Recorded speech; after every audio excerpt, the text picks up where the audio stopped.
માતા પિતાની સેવાથી બીજું કોઈ મોટું સેવા નથી। અને કાલે આપણે જોઈ ગયા કે ગણેશજીએ પણ જ્યારે પોતાના માતા પિતાને બેસાડી અને એના માતા પિતાનું પૂજન કર્યું હતું ત્યારે એને આખી સૃષ્ટિની પરિક્રમાનું ફળ મળ્યું હતું।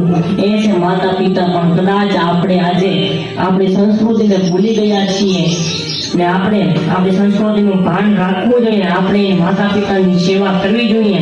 ભગવાન પોતે પણ કહે છે કે પહેલા તારા ગુરુ એ માતા પિતા છે, પહેલા ભગવાન માતા પિતા છે। તું મારી સેવા નહીં કરતો કઈ નહીં, પણ તું મારાથી પહેલા તું તારા માતા પિતાને પગે લાગ।